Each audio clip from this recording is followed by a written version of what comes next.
এবার মেয়েটা আমাকে একটা ঘটনা শেয়ার করছে যে ওর সঙ্গে যে এই ব্যাপারটা হচ্ছে এটা কেন হচ্ছে। হঠাৎ করে সানন্দার মনে হলো যে ওই বারান্দায় কেউ যেন চলে ফিরে বেড়াচ্ছে। আচ্ছা, বারান্দায় যাওয়ার পর ওর একদম পরিষ্কার মনে হলো যে বারান্দাটাতে কেউ আছে, এবং for a fraction of second, মানে একবারে কয়েক সেকেন্ডের জন্য আর কি, ওর মনে হলো যেন রাজীবকেও দেখতে পেল। ওর স্পষ্ট মনে হলো ঘরে একটা জিরো পাওয়ার জ্বলছিল, মানে খুবই আবছা একটা আলো।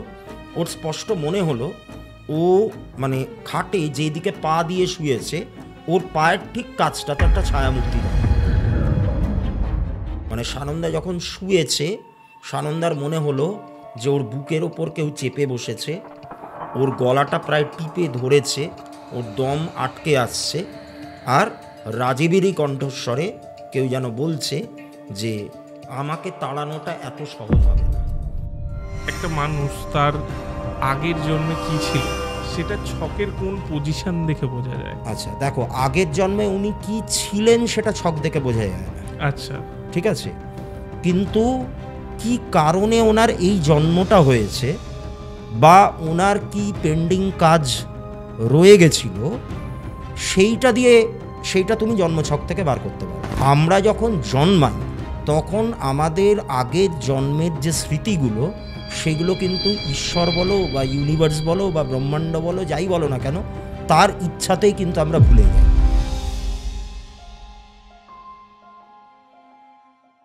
আজকে আমাদের সাথে রয়েছেন দেবদীপ মিত্র। দেবদীপদা আজকে একটি মারাত্মক ভৌতিক ঘটনা আমাদের সাথে শেয়ার করেছেন। এছাড়াও আরও বিভিন্ন ছোট ছোট তথ্য দিয়েছেন ভূত প্রেত পিশাচের বিষয়ে। তাছাড়াও আমরা আলোচনা করেছি পূর্বজন্ম নিয়ে। আজকের পডকাস্ট একদম জমজমাট হতে চলেছে, তাই একদম মিস করবেন না। দেবদীপ মিত্র অন ইউটিএস।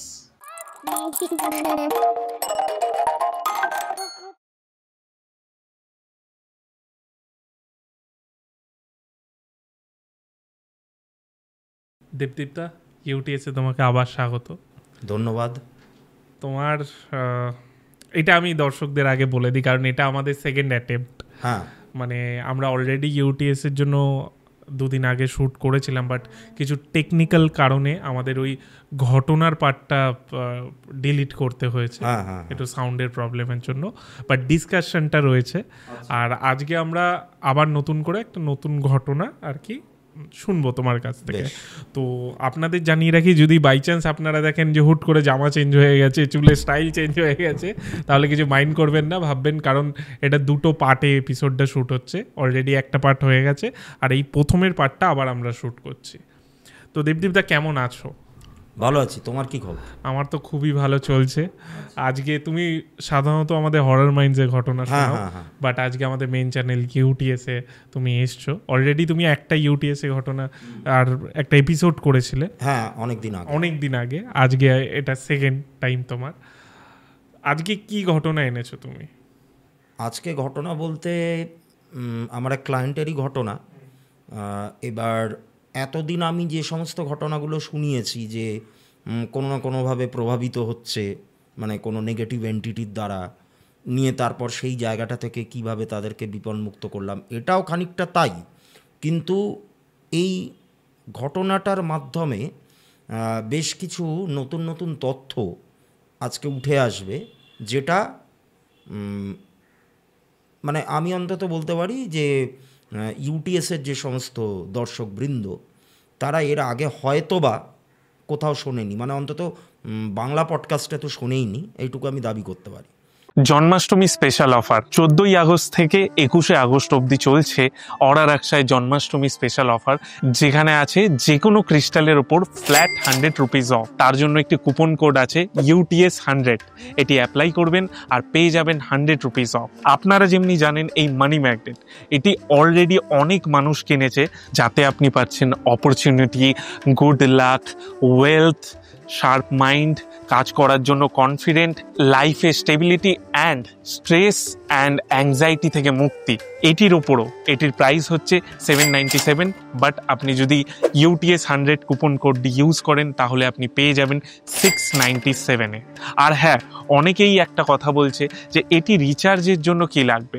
এটি রিচার্জের জন্য ফুল মুন নাইটে অর্থাৎ পূর্ণিমার দিন আপনি রাত্রিবেলা চাঁদের আলোতে এটি রিচার্জ করতে পারেন, অথবা আপনি আমাদের কাছ থেকে সেলেনাইট প্লেটও কিনতে পারেন, যেটির ওপরও কিন্তু অফার চলছে। আরেকটি বিষয় বলে দিই, এই মানি ম্যাগনেট এবং সেলেনাইট প্লেটের একটি কম্বো আছে যেটির প্রাইস 995, বাট আপনি যদি 14ই আগস্ট থেকে 21শে আগস্টের মধ্যে কেনেন তাহলে আপনি তাতেও পাবেন 100 টাকা পর্যন্ত অফ। হ্যাঁ, অবশ্যই UTS 100 এই কুপন কোডটা অবশ্যই ইউজ করবেন। Thank you. চলুন এবার পডকাস্টে ফেরা যাক। তা এবার আগে আমি একটু ঘটনাটা বলি, নিয়ে তারপরে আমি ধীরে ধীরে মেন ব্যাপারটাতে প্রবেশ করব। আচ্ছা, ঘটনাটা বলতে বেশ কয়েক মাস আগে আমাকে এক ভদ্রলোক ফোন করেন। ফোন করে আমাকে বলেন যে তিনি ওনার মেয়ের ব্যাপারে প্রচণ্ড রকম দুশ্চিন্তার মধ্যে রয়েছেন। এবার মেয়েকে নিয়ে দুশ্চিন্তা মানে কীরকম, মেয়ের যে সমস্ত নর্মাল বিহেভিয়ারগুলো, সেই বিহেভিয়ারগুলো পাল্টে যাচ্ছে। প্রচণ্ড মেধাবী ছাত্রী, কিন্তু ইদানিং ওর পড়াশোনা থেকে মন উঠে যাচ্ছে, কলেজে ঠিকমতো যাচ্ছে না, কোচিং ক্লাসগুলো ঠিকমতো অ্যাটেন্ড করছে না, বাড়িতে বেশিরভাগ সময় থাকছে, ঘুমিয়ে কাটাচ্ছে, এবং সবথেকে বড় কথা হচ্ছে যে চেহারায় একটা পরিবর্তন। মানে আগে একটুখানি হেলদি চেহারা ছিল, মানে মোটা সোটা বললে ভুল হবে, তাও একটা অ্যাভারেজ একটা চেহারা ছিল, কিন্তু এখন যেন মনে হচ্ছে দিনে দিনে প্রচণ্ড রোগা হয়ে যাচ্ছে। ঠিক আছে, মানে চোখের তলায় একটা ডার্ক সার্কেল, মানে কালির মতো পড়ছে, কথাবার্তার মধ্যে একটা মাধুর্যতাগুলো হারিয়ে যাচ্ছে দিনে দিনে। যখনই ওর সাথে কেউ কথা বলতে চাইছে, বিশেষ করে বাড়ির লোকেরা, তখনও প্রচণ্ড রকম খিটখিট করছে, কারোর সাথে কথা বলছে না, মাঝে মধ্যে ভায়োলেন্ট হয়ে উঠছে, এরকম নানান রকম ব্যাপার ঘটছে। তা এই ব্যাপারটা কেন হচ্ছে, কি কারণে হচ্ছে, কাউন্সেলিং করা হয়েছে ইত্যাদি ইত্যাদি, কিন্তু কোনো রকম কিছু লাভ হচ্ছে না। তা কি কারণে এগুলো হচ্ছে সেইটা জানার জন্য একদিন উনি আমার সঙ্গে দেখা করতে চান। তা আমি বললাম যে ঠিক আছে, আপনি আমার চেম্বারে আসুন। উনি উত্তর কলকাতায় বাসিন্দা। তা আমার চেম্বারে একদিন আসুন, এসে কথা বলুন, এবং আপনার মেয়েকে পারলে একটু সঙ্গে করে নিয়ে আসবেন, এবং ওর বার্থ ডিটেলসগুলো আমার কিন্তু লাগবে। এইবার নির্ধারিত দিনে ভদ্রলোক ওনার ওয়াইফ এবং মেয়েকে সঙ্গে নিয়ে এসছে। এইবার যখন এসছে তখন আমি দেখেই বুঝতে পারছি যে মেয়েটার মধ্যে কিছু অ্যাবনর্মালিটি রয়েছে। তখন ওনারা যেই সময়টা এসছেন তখন অলরেডি আমার একজন ক্লায়েন্ট ছিলেন চেম্বারে। তা ওনাদেরকে আমি বসতে বললাম বাইরে, কিন্তু যখন ওরা এসে বসছে, আমি দরজাটা যখন খুলে দিচ্ছি তখনই আমি দেখে বুঝেছি যে মেয়েটার মধ্যে কিছু প্রবলেম রয়েছে। মেয়েটা ঘন ঘন আমার দিকে তাকাচ্ছে এবং খুব সন্দিগ্ধ দৃষ্টি নিয়ে তাকাচ্ছে। এবং সবথেকে বড় কথা, ওনারা যখন আমার ওই জায়গাটায় এসে ঢুকলেন যেখানে অন্যান্য ক্লায়েন্টরা বসে অপেক্ষা করে, তখন চারদিকে একটা ভ্যাপসা গন্ধ মতো একটা ছড়িয়ে গেল। মানে একটু দুর্গন্ধই বলতে পারো, চারদিকে কিন্তু ছড়িয়ে গেছে। ভাগ্য ভালো তখন অন্য কোনো ক্লায়েন্ট ছিল না, একটু দুপুরের দিকে এসেছিলেন ওনারা, মানে ওনারাই ছিলেন আমার শেষ ক্লায়েন্ট। তা অন্য ক্লায়েন্টরা থাকলে তাদের কিন্তু একটু প্রবলেমই হতো ওই গন্ধতে। তো যাই হোক, তা আমার চেম্বারে যিনি বসেছিলেন তাকে আমি তার কাজটা আমি কমপ্লিট করে তারপরে ওনাদেরকে ডাকলাম। ওনাদেরকে ডাকার পর মেয়েটার থেকে যা যা রিকোয়ার্ড ইনফরমেশন, অর্থাৎ জন্ম তারিখ, জন্ম সময়, জন্মস্থান, সব কিছু আমি কালেক্ট করলাম, করে আমি সফটওয়্যারে সেটাকে এন্ট্রি করলাম। করে আমি দেখতে পাচ্ছি যে ওর যে এই অ্যাট প্রেজেন্ট দশা, অন্তর্দশা যেটা চলছে সেইটা একটুখানি নেগেটিভ। বিশেষ করে অন্তর্দশাটা ওর চলছে হচ্ছে কেতু, এবং সেটা মোটামুটি আরও 8-9 মাস এখনও বাকি আছে। এবং কেতুর অন্তর্দশাতে কেতু যে সমস্ত প্ল্যানেট বলো বা যে সমস্ত হাউস বলো সিগনিফাই করছে, সেটা নির্দেশ করছে এই জিনিসটাকেই, যে এই পিরিয়ডটার মধ্যে এর জীবনে নানান রকমের রহস্যজনক কিছু ঘটনা ঘটতে পারে। এবং সেগুলো একটু মানে কি বলবো রহস্যজনক ঘটনা। রহস্য ব্যাপারটাকে আমরা নির্দেশ করি হচ্ছে আমাদের জন্মছকের 8th হাউস থেকে।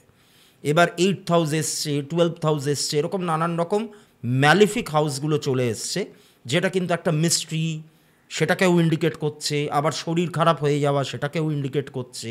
আমি যদি পড়াশোনার দিক দিয়ে দেখি তাহলে সেটাতেও একটা অসফলতা এরকম ব্যাপারগুলোকে নির্দেশ করছে।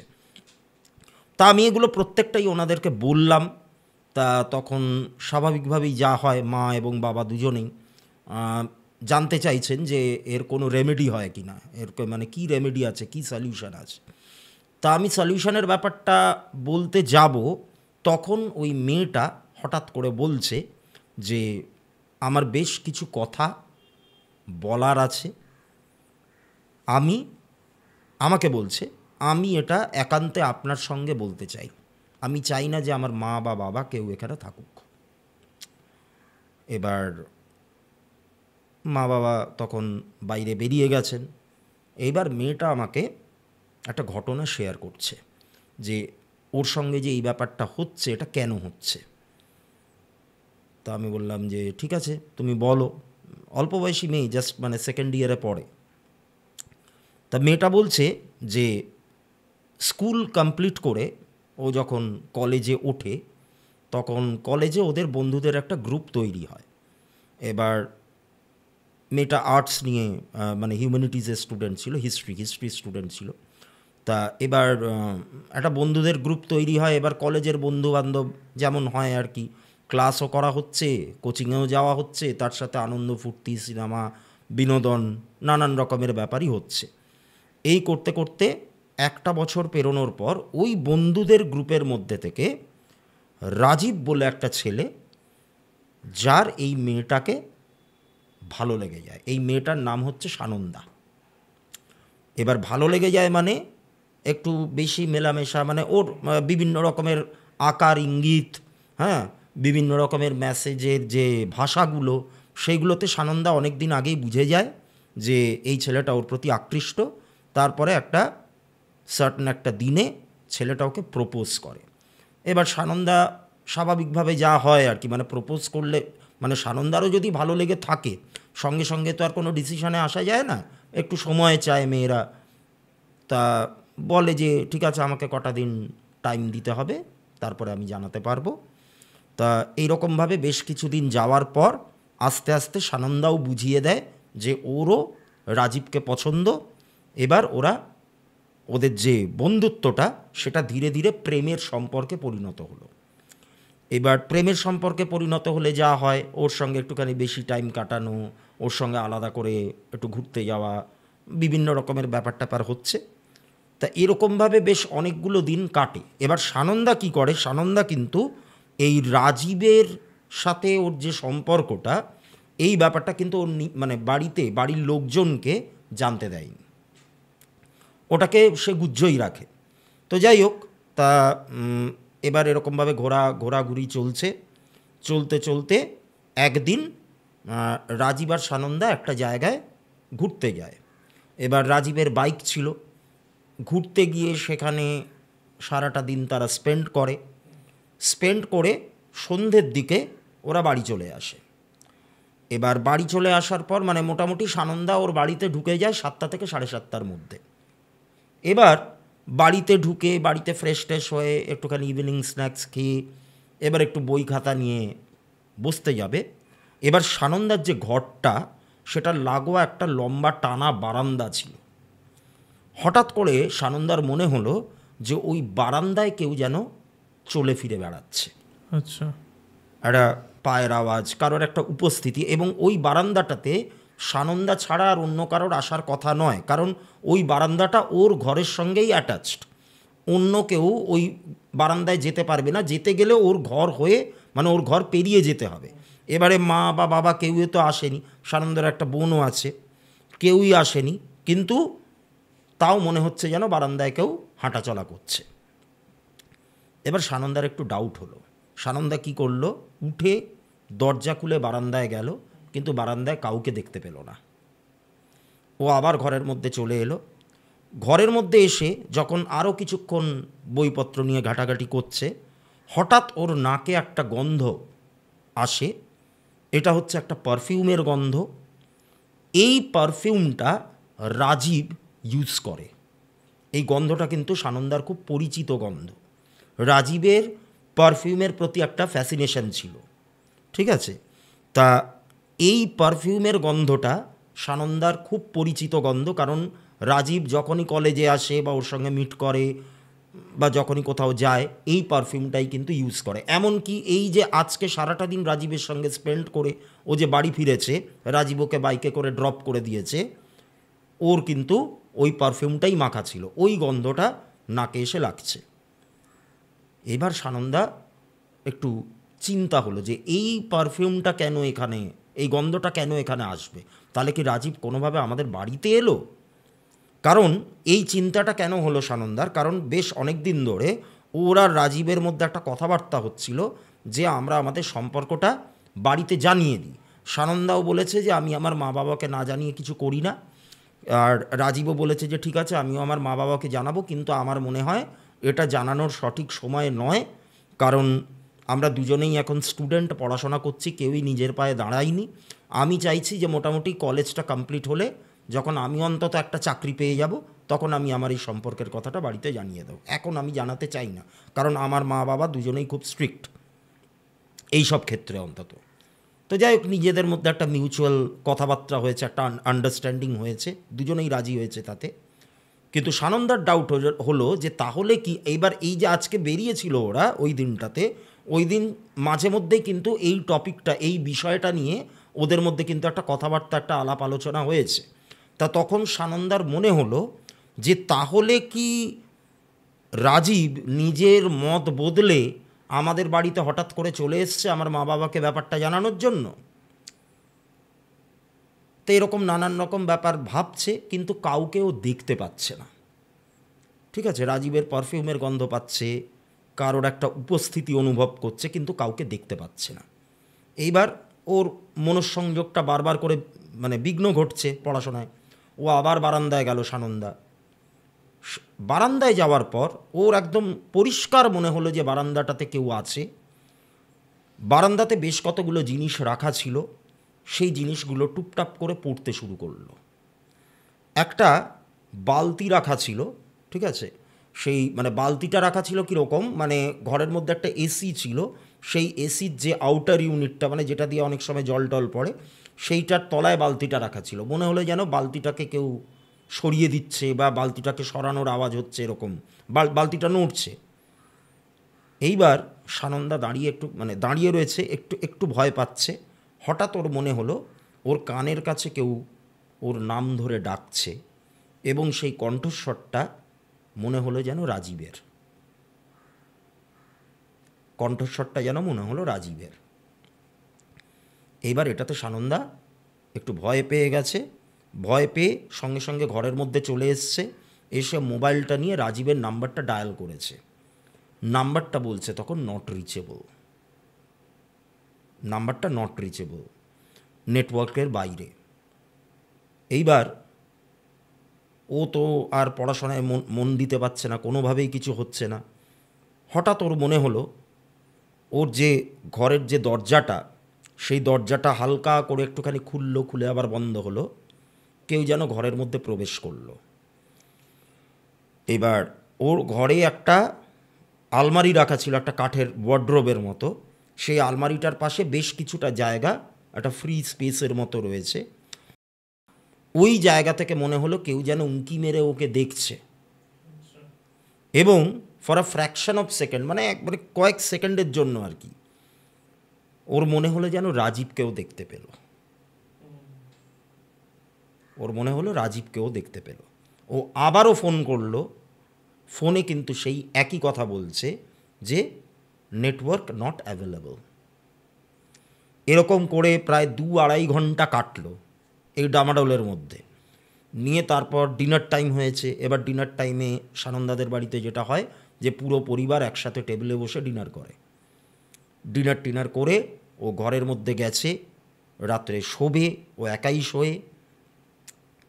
সারাটা রাত ধরে ওর ঘরের মধ্যে কিন্তু ডিস্টারবেন্স চলেছে, এবং যখন রাত প্রায় শেষের দিকে, মানে 4টে 4:30 বেজে গেছে, একটু একটু করে ভোরের আলো ফুটছে, তখন সানন্দার একটু চোখটা লেগে এসেছিল। সারা রাত ধরে নানান রকম উপদ্রব কিন্তু ঘরের মধ্যে চলেছে, খুটখাট আওয়াজ, বারান্দায় আওয়াজ, বাইরে থেকে মনে হচ্ছে যে জানলাটাতে কেউ নক করছে, বারান্দার দরজাটা একবার কোনো কারণ ছাড়া খুলে আবার বন্ধ হয়ে গেল, এরকম নানান রকম ব্যাপার ঘটছে। কিন্তু এবার এই করতে করতে সানন্দার একটু চোখটা লেগে এসেছিল একদম শেষ রাত, মানে ভোর রাতের দিকে। এইবার ওই 4:30 পৌনে 5টা যখন বাজে, তখন একটা শব্দে আবার সানন্দার ঘুমটা ভেঙে গেল। ওর স্পষ্ট মনে হলো ঘরে একটা 0 পাওয়ার জ্বলছিল, মানে খুবই আবছা একটা আলো। ওর স্পষ্ট মনে হলো ও মানে খাটে যেদিকে পা দিয়ে শুয়েছে, ওর পায়ের ঠিক কাছটাতে একটা ছায়ামূর্তি দাঁড়িয়ে, ওর পায়ের ঠিক কাছটাতে একটা ছায়ামূর্তি দাঁড়িয়ে। এবার ছায়ামূর্তি মানে তার একটা আউটলাইন দেখা যাচ্ছে, কিন্তু আউটলাইনটা দেখে সানন্দা মানে একদম ক্লিয়ারলি বুঝতে পারছে যে ওটা রাজীব। আচ্ছা, ওটা রাজীব। এবার একদম রাজীবেরই কণ্ঠস্বরে কেউ যেন বলে উঠল সানন্দাকে যে তুই কি আমার সঙ্গে আসবি?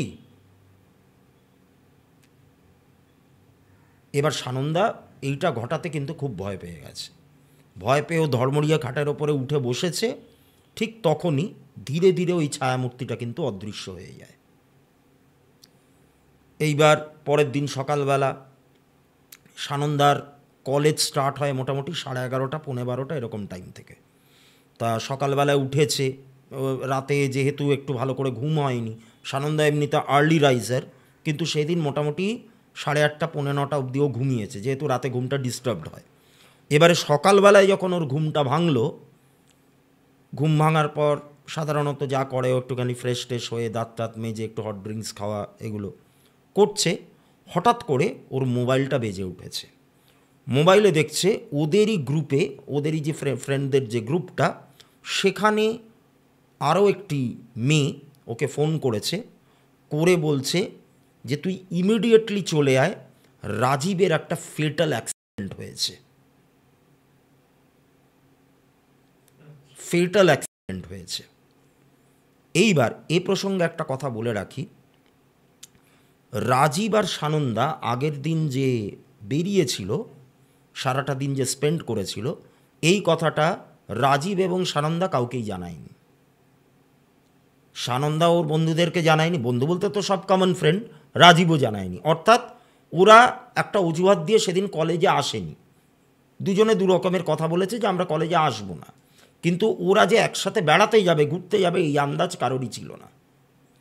এইবার এইটা শুনে তো সানন্দার মাথায় একেবারে বাজ পড়েছে। ও সঙ্গে সঙ্গে ছুটেছে। এবার একটা জায়গা বলে দিয়েছিল যে যেখানে ভর্তি, রাজীব ভর্তি, মানে রাজীবের যে বেস্ট ফ্রেন্ড যে ছেলেটা, সে খবরটা ওই বন্ধুদের গ্রুপে দেয়। ও ওই একই কলেজে পড়ে কিন্তু, আর রাজীবেরই পাড়াতেই থাকে। এবার যেই হসপিটালে রাজীবকে অ্যাডমিট করা হয়, সেখানে সানন্দা গিয়ে পৌঁছায়। পৌঁছে দেখে যে ওর সমস্ত বন্ধুবান্ধব ওখানে আগে থেকেই উপস্থিত হয়েছে। এবার ওরা যায় যেখানে রাজীবকে অ্যাডমিট করা আছে। এবার ওখানে গিয়ে জানতে পারে যে রাতের দিকেই রাজীব এক্সপায়ার করেছে, আচ্ছা, মারা গেছে। এবং সানন্দা বেশ ভালোভাবেই বুঝতে পারে যে অ্যাক্সিডেন্টের টাইম যেটা বলা হয়েছে, সেই টাইমে ওকে বাইকে করে ড্রপ করে রাজীব কিন্তু বাড়ির দিকেই ফিরছিল, ওই টাইমেই অ্যাক্সিডেন্টটা হয়। এইবার তাহলে দেখো একটা কথা বলি, রাজীব কখন মারা গেছে আমরা কেউ জানি না, মানে তার মৃত্যুর এক্স্যাক্ট টাইমটা কেউ বলতে পারেনি, কিন্তু বাড়ি ফেরার মোটামুটি 1-2 ঘন্টা পর থেকে সানন্দার মনে হচ্ছিল যেন রাজীব ওর বাড়িতে এসছে। এইখানে একটা কনসেপ্ট আছে, আচ্ছা, এটাকে বলা হয় পোস্টমর্টম গোস্ট। অন্তত ওয়েস্টার্ন কান্ট্রিতে এটা বলে, মানে মৃত্যুর আগে, মানে কিছু কিছু সময় আগে বা মৃত্যুর কিছু সময় পরে সেই ব্যক্তির আত্মা বা বিদেহী তার প্রিয়জনের সঙ্গে কিন্তু মাঝে মধ্যে দেখা করতে আসে। ঠিক আছে, এরকম অনেক ঘটনা শোনা যায়। তা এটা নিয়ে তুমি যদি চাও তো আমরা এই ঘটনার পরে একটু আলোচনা করতেও পারি। তো যাই হোক, এইবার সানন্দা তো কান্নাকাটি এরকম নানান রকম শুরু করেছে, কিন্তু ওর সঙ্গে যে রাজীবের সম্পর্কটা গড়ে উঠেছিল, প্রেমের সম্পর্কটা গড়ে উঠেছিল, সেইটা ও কাউকেই জানতে দেয়নি। এইবারে কি হলো, এই যে ঘটনাটা ঘটলো, আমরা জানি যে অপঘাতে মৃত্যু হলে পরে অ্যাক্সিডেন্টাল ডেথ, 3 দিনের মাথায় শ্রাদ্ধাদি করতে হয়, কাজকর্ম করতে হয়। এইবার সানন্দা কাজটার যখন মিটে গেল, সানন্দা এবার কনস্ট্যান্ট নাকি ওর মনে হয় যে রাজীব ওকে ফলো করে। ও যেখানেই যাক না কেন, ও কোচিংয়ে যাক, ও বাড়িতে থাকুক, ও কলেজে যাক, ও যেখানেই যাক না কেন, রাজীব ওকে ফলো করে এবং রাজীব ওকে দেখা দেয়। আর দেখা দেওয়াটা এতটাই নাকি ভয়ঙ্করভাবে দেখা দেয় রাজীব, যে সানন্দার রীতিমতো কিন্তু ভয় করে এবং প্রচণ্ড রকম একটা অস্বস্তি বোধ হয় ওর মধ্যে। মানে ভয় করে, আমি এইভাবে বলছি ঠিকই খুব ক্যাজুয়ালি, কিন্তু ভয়টাও হয়তো এখানে একটা আন্ডারস্টেটমেন্ট হয়ে যাবে। মানে খুবই ভয়ঙ্কর। ও কতগুলো ঘটনা বলল, যেমন ধরো কলেজে ক্লাস চলছে, সবাই বসে ক্লাস করছে, সানন্দাও করছে, করতে করতে ওর হঠাৎ মনে হলো যে ক্লাসরুমে ঢোকার যে দরজাটা, তার একদম কর্নারে রাজীব দাঁড়িয়ে রয়েছে এবং সেই ওই রকম রূপে মানে অ্যাক্সিডেন্ট হলে পরে মানে যেরকম অবস্থা হয় একজন মানুষের, কপাল টপাল ফেটে রক্ত পড়ছে, হ্যাঁ, মুখটা পুরো রক্তে লাল হয়ে গেছে, এই দিকে কাটা ওই দিকে কাটা, ওই রকম টাইপের একটা লুকস নিয়ে রাজীব কিন্তু দাঁড়িয়ে রয়েছে। এবং এই দৃশ্যটা ও বারবার করে যেখানে সেখানে দেখতে পাচ্ছে। ওর বাড়িতে দেখতে পাচ্ছে, ওর কোচিংয়ে দেখতে পাচ্ছে, কখনো কোনো নির্জন গলি দিয়ে, মানে ওর বাড়িতে ঢোকার যে গলিটা, সেই গলিটা খুবই কাম অ্যান্ড কোয়াইট, তো ওই গলির মধ্যে কোথাও দেখতে পাচ্ছে। হ্যাঁ, ওদের বাড়ির ঠিক উল্টো দিকে একটা কনস্ট্রাকশন হচ্ছে, একটা নতুন বিল্ডিং উঠছে, সেইখানে মাঝে মধ্যে দেখতে পাচ্ছে। এরকম নানান রকম জায়গায় রাজীবকে সানন্দা দেখতে পাচ্ছে এবং রাজীব ওকে একটাই কথা বলছে যে আমার সঙ্গে আয়, টানছে আমার সঙ্গে আয়। এই করতে করতে এইবার কি হলো, সানন্দা যখন বাড়িতে থাকে, তো মানে ধরা যাক একা রয়েছে, পড়াশোনা করছে বা একটু রেস্ট নিচ্ছে, বিশেষ করে রেস্ট নেওয়ার টাইমগুলোতে ওর মনে হয় যেন রাজীব ওর পাশে এসে বসেছে এবং ওর গায়ে হাত পায়ে একটু হাত বুলিয়ে দিচ্ছে। এই স্পর্শটা কিন্তু সানন্দার খুব পরিচিত। এটা রাজীবেরই যে হাতের স্পর্শ, সেটাও বুঝতে পারছে। এবং সব সময় ওই পারফিউমের গন্ধ, তারপর একটা মৃতদেহ যদি পচতে শুরু করে, ডিকম্পোজ হতে শুরু করে, তার যে একটা বিশ্রী কটু গন্ধ, সেই গন্ধ, এরকম টাইপের বিভিন্ন রকমের গন্ধ, তারপর সিগারেটের গন্ধ মাঝে মধ্যে আসে। এই যে জিনিসগুলো আমি বলছি, এগুলোকে বলা হয় অ্যাট্রিবিউট। মানে একটা প্রেত যখন কোথাও থাকে, কোনো একজন ব্যক্তির বিদেহী, সেই ব্যক্তি যে সমস্ত জিনিসপত্র ব্যবহার করত, তার গন্ধ অনেক সময় কিন্তু পাওয়া যায় তার উপস্থিতিতে। মানে সেই যে সিগারেটটা খেত, তার গন্ধ হতে পারে, সে যে পারফিউমটা মাখতো, তার গন্ধ হতে পারে, সে যে তোমার কি বলবো, অনেক সময় অনেক কিছু মানুষ মাখে টাকে না, যার একটা গন্ধ হয়, সেই জিনিসগুলো হতে পারে এরকম। বা কারোর ধরো কোনো একটা নেশা আছে, পানের নেশা, কারোর পান মশলা খাওয়ার নেশা, সেই গন্ধগুলো, এগুলো কিন্তু হয়। এগুলো কিন্তু মানে প্রেতের উপস্থিতির বা কোনো একজন বিশেষ কোনো ব্যক্তির প্রেতের উপস্থিতির একটা মানে খুব বড় একটা লক্ষণ এবং বড় একটা প্রমাণও বলতে পারো। যাই হোক, তা এরকমভাবে চলতে এইবার সানন্দার মধ্যে এই পরিবর্তনগুলো আসা শুরু হয়েছে। ওর নিজেরই মনে হচ্ছে যে ওর এনার্জিটা ড্রেন আউট হয়ে যাচ্ছে। এইবার ও আর থাকতে না পেরে ওর বাবা মাকে পুরো ঘটনাটা খুলে বলেছে। রাজীবের সঙ্গে ওর সম্পর্ক হয়েছিল, এই সেই নানান রকম ব্যাপার। তারপরে এই অ্যাক্সিডেন্টের পর থেকে, ইনফ্যাক্ট অ্যাক্সিডেন্টের রাতেই রাজীব ওর সাথে দেখা করতে আসে, কিন্তু সেটা অতটা ক্লিয়ারলি হয়ে ওঠে না। কারণ তখন ও এই ব্যাপারটা জানতো না যে রাজীব অলরেডি মারা গেছে, মৃত, পরের দিন জানতে পারে। তা এই ব্যাপারগুলোর পর থেকে রাজীব যে ওকে বারবার করে উত্ত্যক্ত করছে, মানে রাজীবের বিদেহী ওকে যে বারবার করে উত্ত্যক্ত করছে, এই ব্যাপারটা ও আর পারছে না এ করতে। এইবার এইটা শোনার পর তো মা বাবা দুজনেরই মাথায় হাত। এবার সানন্দার যিনি মা, তিনি এই সমস্ত ব্যাপারে প্রচণ্ড রকম বিশ্বাস রাখেন, কিন্তু বাবা আবার হচ্ছে পুরো বিপরীত ধর্মী, মানে তিনি আবার এই সমস্ত মানেন না। ভূত তো দূরের কথা, মানে ঈশ্বরেও বিশেষ একটা কোনো বিশ্বাস নেই ওনার। তো যাই হোক, তা ওর বাবা প্রথমেই যেটা করেন সেটা হচ্ছে সাইকোলজিস্টের শরণাপন্ন হন। তা সাইকোলজিস্টকে দেখানো হয়, সিটিং হয়, পর কাউন্সেলিং চলে, কিন্তু কোনোভাবেই কোনো লাভ হয় না। অর্থাৎ সানন্দার ব্যবহারে কোনো রকম পরিবর্তন হয় না, এবং ও বারবার দাবি করতে থাকে যে রাজীব ওকে টানছে, রাজীব ওকে টানছে, বারবার করে ওকে ওর কাছে ডাকছে, ওর নিজের কাছে ডাকছে। আমি আর এটা সহ্য করতে পারছি না। এবার কি হয়, ইন দ্য মিনওয়াইল সানন্দা প্রায় 2 থেকে 3 বার সুইসাইড অ্যাটেম্প্ট করতে গেছে, কিন্তু ভাগ্য খুবই ভালো, সুইসাইড অ্যাটেম্প্ট করতে গিয়েও করতে পারেনি, ও ব্যর্থ হয়েছে এবং বারবার ওকে ফিরে আসতে হয়েছে। তো এরকমভাবে চলছে। এই করতে করতে যখন দেওয়ালে একদম পিঠ থেকে যাওয়ার জোগাড়, তখন ওর বাবার লাস্টে গিয়ে মনে হলো যে ঠিক আছে, অনেক তো কাউন্সেলিং, সাইকোলজিস্ট, সাইকিয়াট্রিস্ট, ওষুধ খাওয়া, এই অবধি চলে গেছে ব্যাপারগুলো, তা অনেক কিছুই তো হলো, কোনো কিছু করেই কিছু হলো না লাভ, এইবার আমি তাহলে একটুখানি অন্যরকমভাবে চেষ্টা করি। চেষ্টা বলতে কীরকম চেষ্টা, ওই সানন্দার যে মা, তার এক দূর সম্পর্কের দাদা ছিলেন, মানে বলা যেতে পারে সানন্দার দূর সম্পর্কের মামা। তিনি এই সমস্ত একটু এই টুকটাক সাধনা টাধনা এই ব্যাপারগুলো জানতেন, এই জিনিসগুলোর সাথে তিনি ইনভলভড ছিলেন। তা সেই দাদাকে একদিন খবর দেওয়া হলো। খবর দেওয়ার পর সেই দাদা একদিন ওনাদের বাড়িতে এলেন। বাড়িতে আসার পর খুব ভালোভাবে মানে সানন্দাকে পর্যবেক্ষণ করলেন, ওর সাথে অনেকক্ষণ কথাবার্তা বললেন।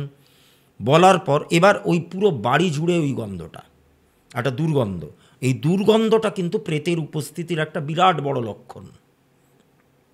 এইবারে সানন্দার ওই দুঃসম্পর্কের মামা যিনি, যেই ভদ্রলোক, তিনি যেটা বললেন যে এখানে একটা হোমযজ্ঞ করতে হবে, তা না হলে এই জিনিস কাটানো যাবে না।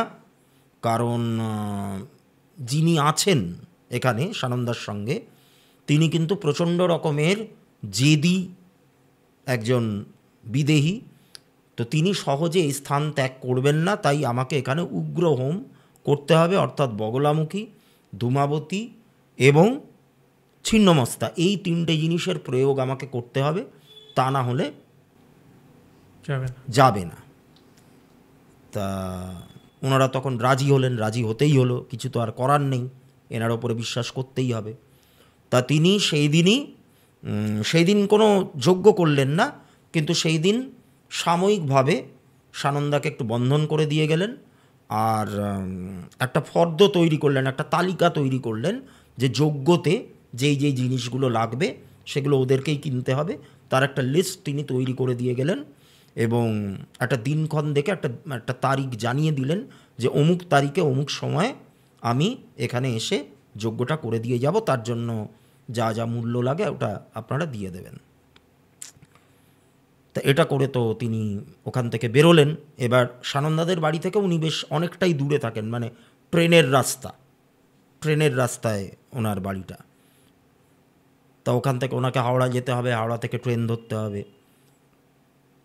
পরের দিন সকালে ওই মামা যিনি, তার বাড়ি থেকে একটা খবর আসে যে সেই দিন বাড়ি ফেরার পথে ট্রেন থেকে পড়ে গিয়ে ভদ্রলোক মারা যান। ট্রেনে করে ফিরছিলেন, ট্রেনের মানে দরজার কাছেই ছিলেন তিনি, ভিড়ের জন্য ভেতরে, মানে কম্পার্টমেন্টের ভেতরে অতটা ঢুকতে পারেননি, লোকাল ট্রেন, সেখানে টাল সামলাতে না পেরে ভিড়ে উনি কোনোভাবে পড়ে গিয়ে এমনভাবে মাথায় একটা চোট লাগে যে উনি মারা যান, ওনাকে আর বাঁচানো যায়নি। তার মানে ওদের বাড়িতে যে কাজটা হবে সেই কাজটাতে একটা বাধা পড়ল, একটা ভাঁটা পড়ল। এইবার এই সমস্ত কিছু হলো। এবার হওয়ার পর সেই দিনই রাতে, মানে যখন মানে ঘটনাটা শুনলো ওরা, জানতে পারলো, সেই দিনই রাতে সানন্দা আবারও রাজীবকে দেখতে পেল এবং রাজীব এবারে একদম আক্রমণাত্মক হয়ে উঠেছে। মানে সানন্দা যখন শুয়েছে, সানন্দার মনে হলো যে ওর বুকের ওপর কেউ চেপে বসেছে, ওর গলাটা প্রায় টিপে ধরেছে, ওর দম আটকে আসছে, আর রাজীবেরই কণ্ঠস্বরে কেউ যেন বলছে যে আমাকে তাড়ানোটা এত সহজ হবে না, যেই আসুক না কেন আমি তাকে কিন্তু কাছে ঘেঁষতে দেব না, আমি তাকে কাছে ঘেঁষতে দেব না। তা এই রকম করতে করতে করতে করতে এখন বর্তমান অবস্থায় এসে দাঁড়িয়েছে। সানন্দার এনার্জি পুরো ড্রেন আউট হয়ে গেছে, প্রচণ্ড রকম খারাপ রয়েছে, ও নানান রকম শারীরিক সমস্যা দেখা দিচ্ছে, কিন্তু অদ্ভুত রকমভাবে মেডিকেল টেস্টে কিচ্ছু ধরা পড়ছে না। সে তুমি ব্লাড টেস্ট বলো বা অন্যান্য যা যা টেস্ট করায় ডাক্তাররা, সেই টেস্টগুলোতে কিচ্ছু ধরা পড়ছে না। ডাক্তাররা পর্যন্ত অবাক হয়ে গেছে যে শরীর এত ভেঙে পড়েছে, মানে শরীর ভেঙে পড়েছে মানে দেখলে পরে ওই যে অ্যানিমিয়া হয় না, যে রক্ত স্বল্পতায় লোকে ভোগে, ওই রকম টাইপের একটা চেহারা হয়ে যাচ্ছে। মানে মনে হচ্ছে যেন একটা ভ্যাম্পায়ারের মতো কোনো একটা এন্টিটি ওর শরীরের মধ্যে থেকে পুরো এনার্জিটাকে ড্রেন আউট করে নিচ্ছে, ওই রকম একটা চেহারা হয়ে গেছে। মানে একদম একদম রোগা যাকে বলে। তো এই করে করে এই অবস্থা হয়েছে। এখনও সানন্দা বারবার করে রাজীবকে দেখতে পায়। সানন্দা বলছে যে এই যে আমি আপনার কাছে এসছি, বাবা মা সবটাই জানেন, ওনারা বললেন না আপনাকে এই কথাগুলো, জানালেন না, কেন জানালেন না আমি জানি না, কিন্তু আমি আপনাকে বললাম এই যে আমি এখানে এসছি, রাজীব কিন্তু এইখানেও আমাকে ফলো করেছে, রাজীব কিন্তু এখানেও আমাকে ফলো করেছে, ও আমাকে বাঁচতে দেবে না। এইবার আমি তো পুরো জিনিসটা শুনে নোট ডাউন করলাম। এবার আমি বুঝতেই পারলাম যে এক্ষেত্রে মানে তন্ত্রের প্রয়োগ ছাড়া আর কোনো প্রয়োগ এখানে হতে পারে না। তো এবার আমি স্বাভাবিকভাবেই আমার সাথে যিনি কাজ করেন আর কি, তার সঙ্গে যোগাযোগ করি। তিনিও পুরো কেসটা শুনে, মানে মেয়েটা যখন বলছিল আমি পুরোটাই রেকর্ড করে নিই, রেকর্ড করে ওটা আমি শান্তনুদাকে পাঠিয়ে দিই। এবার পুরো কেসটা উনি শুনে বলেন যে এটা খুবই জটিল একটা কেস, এখানে প্রয়োগ তো করতেই হবে, কিন্তু আমাকে উনি বলেন যে আপনি নিজে, মানে আমি যেহেতু একটু এঞ্জেল থেরাপি বা এইগুলোর সঙ্গে যুক্ত, আমিও চেষ্টা করছি, আপনিও করুন, আমাকে বলছেন উনি, যে একটু বার করার যে ছেলেটা অ্যাকচুয়ালি মেয়েটাকে কি নজরে দেখত।